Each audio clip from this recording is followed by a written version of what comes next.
vous ai promis une capsule sur le besoin. La notion de besoin, vous allez en parler, vous allez en entendre parler, elle est présente partout.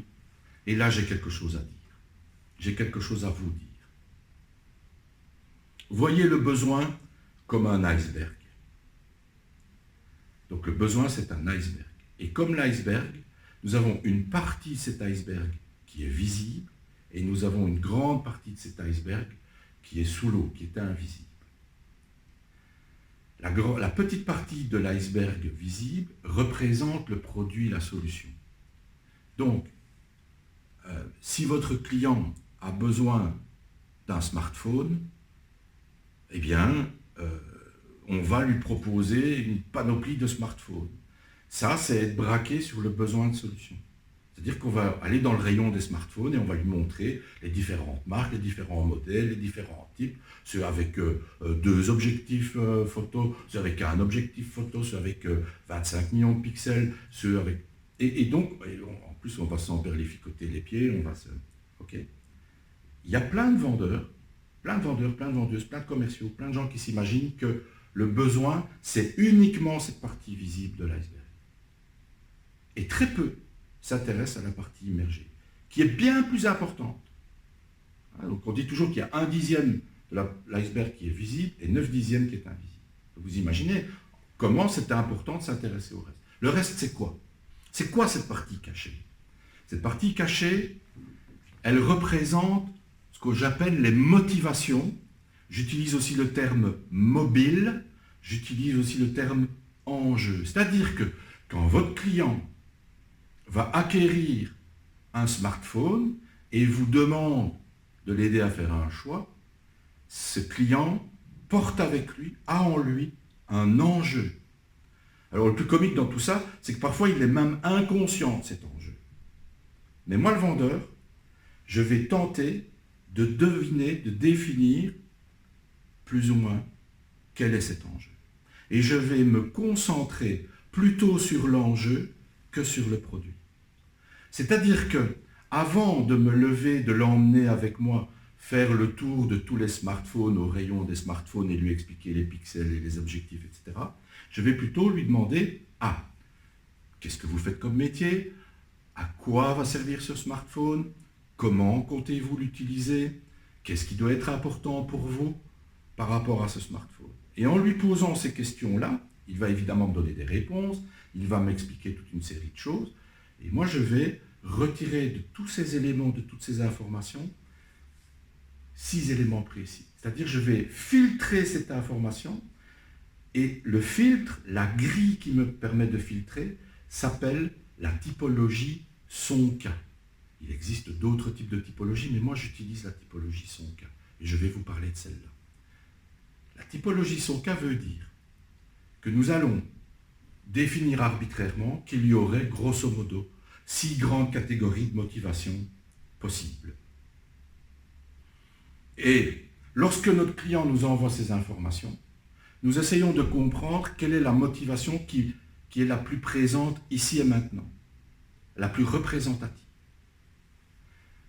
Et donc si mon client me dit que ce qui est important pour lui, c'est que son téléphone, parce qu'il transporte dans son téléphone des données personnelles, etc., et qu'il veut garder la confidentialité de ces données, qu'il est très attentif au vol, etc., eh bien je comprends là qu'il a besoin d'être rassuré, sécurisé. Il va falloir que je lui vende un téléphone en tenant compte de ce besoin de sécurité. Donc pour vous expliquer la typologie SONCA, ça veut dire quoi? SONCA, S pour sécurité, O pour orgueil, N pour nouveauté, C pour confort, A pour argent, S pour sympathie. Donc je dois comprendre en l'écoutant s'il est plutôt sécurité, orgueil, nouveauté, confort, argent ou sympathie. Sécurité, en gros, il a besoin d'être rassuré, il a besoin de connaître les garanties, il a besoin de connaître des éléments de sécurisation, il a besoin que ce soit solide, il a besoin que ce soit pérenne. Généralement, il va même exprimer parfois des peurs, des craintes, ce genre de choses. Orgueil, c'est l'image. Je choisirai un grand smartphone pour qu'on le voit bien, qu'on voit bien que j'ai un beau smartphone. Je vais prendre le dernier modèle parce que je suis du genre à avoir besoin du dernier modèle. Et je ne juge pas ça. Je le fais aussi. Donc SO, orgueil, N, nouveauté. Je me rue sur le dernier modèle. Ça fait 6 mois que j'ai un téléphone avant dernier modèle. Jusqu'à aujourd'hui, j'étais content. Mais aujourd'hui sort le nouveau modèle. Tout à coup, celui que je possède ne va plus. Il me faut absolument le nouveau modèle. Peu importe, c'est pas pour l'image, c'est pas pour briller. C'est juste parce que je suis absolument, c'est irrépressible chez moi. J'ai besoin d'avoir le dernier modèle. Je suis un pionnier. Nouveauté. Confort, commodité. C.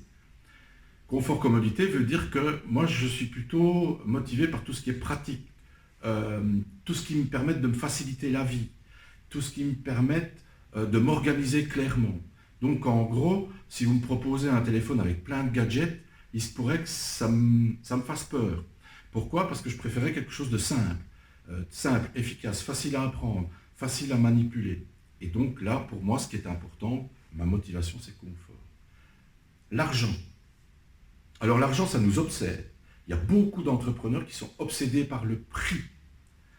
S'il vous plaît, relax, détendu, vous vous rendez compte que dans les motivations, puisqu'il y en a 6, l'argent n'est qu'une motivation parmi 6 motivations. C'est-à-dire qu'il y a des gens qui sont d'abord attentifs à d'autres caractéristiques qu'au prix, même si le prix reste important. On est d'accord, hein? Le prix reste un élément important. Et cependant, il y a des clients qui sont intéressés préalablement par d'autres motivations. Donc l'argent. Dans cette catégorie argent, je propose 2 sous-catégories. La catégorie des argents chasseurs et la catégorie des argents calculateurs. L'argent chasseur, c'est un chasseur de prix. Tout ce qui l'intéresse, c'est d'avoir un prix bon marché. Pardonnez-moi, mais certains clients vont chez Action juste pour acheter des produits pas chers. Et donc, on revient avec un produit en disant, tiens, j'ai acheté une montre chez Action, tu sais combien? 5,50 € pour une montre. En fait, on n'a pas acheté une montre, on a acheté un prix. Ça, c'est l'argent chasseur, ce n'est pas notre client. L'argent chasseur n'est pas notre client. Donc, là, je propose toujours de mettre un terme et de l'envoyer plutôt chez Action dans la grande distribution ou dans des magasins qui répondent mieux à son besoin. Ou des propositions de valeur qui répondent mieux à son besoin. Par contre, le calculateur est capable de comprendre qu'en achetant plus cher, il gagne de l'argent. Et là, c'est à moi de lui faire la démonstration. Donc là, vous allez développer dans votre argumentaire toute une série d'avantages. Vous allez donner de la valeur à votre proposition de valeur pour faire comprendre à votre client argent qu'en achetant plus cher, il gagne de l'argent. Il calcule la rentabilité. Et puis, on va finir par la typologie, donc la catégorie sympathie dans la typologie 104, le dernier S. Et sympathie veut dire que là, notre client, il est plutôt motivé, il est plutôt dans un mindset, dans un mode de pensée en lien avec les valeurs humaines, les valeurs par rapport à la nature. Il a des opinions. Ce sont ces opinions qui vont passer en avant-plan. C'est-à-dire qu'avant même de choisir un produit, avant même de céder à des avantages, il va passer ça au crible de ses opinions. Et donc, c'est d'ailleurs, je dirais, une catégorie de motivation qui est en pleine émergence pour le moment, hein, avec ce qui se passe autour de nous, la planète, l'environnement, le réchauffement climatique, etc. Il y a toute une série de personnes qui prennent conscience de l'importance de ces événements, et donc qui vont être motivés et qui vont choisir des produits, des solutions en fonction de ces facteurs-là. Donc, évidemment, si vous avez une proposition à faire dans ce domaine-là, faites-la. Cependant, je vous invite aussi à travailler et à satisfaire les autres catégories de motivation. Donc, pour être clair, respecter le besoin du client, ça veut dire quoi? Ça veut dire effectivement lui proposer la bonne solution, matériellement.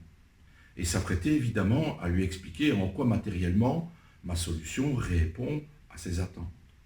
Et c'est aussi s'occuper de préférence de ses motivations et d'essayer de comprendre ses motivations. Donc il ne vient pas me dire, voilà, je vais acheter un produit et j'ai telle motivation. C'est à moi de les deviner. Et c'est pour ça que je vais le questionner, que je vais l'écouter, que à force de m'entraîner, et vous verrez, ça va très vite, je vais pouvoir à un moment donné me dire, Mais ce client-là est plutôt dans cette motivation, et cette motivation, dans le son cas, c'est sécurité, orgueil, nouveauté, confort, argent, sympathie. Je pense que j'ai sécurité, orgueil, nouveauté, confort, argent, sympathie. Je les ai tous passés en revue. Donc j'ai un client qui en ce moment, ici et maintenant, est plutôt motivé par la sécurité, par son image, par la nouveauté, par le côté pratique, par le côté rentabilité ou par le côté rencontre d'opinions très précises de mon produit, de ma proposition de valeur. Et là, vous avez vraiment des éléments intéressants pour pratiquer la vente, je dirais de façon efficace, tout en étant à l'aise, puisque finalement, au lieu de venir débarquer comme un cow-boy et fourguer votre produit à tout prix, vous vous asseyez, vous discutez avec votre client, vous l'écoutez, vous répondez à ses questions, vous êtes conscient, vous prenez conscience de ses réels besoins, de ses motivations, vous essayez de rencontrer ses motivations, et croyez-moi, ça lui fait plaisir. Et donc là, vous créez une relation commerciale qui est basée sur autre chose que l'influence, la manipulation et ce genre de techniques que nous réprouvons. Voilà. Donc, j'en ai fini. Je pense que ce MOOC sera long, est long. Je vous prie de m'en excuser par avance. J'ai tellement de choses à vous donner, je veux tellement être généreux. J'espère que vous ne m'en voudrez pas. On découpera tout ça au montage pour que ça puisse être digéré correctement. Je vous souhaite une excellente réussite.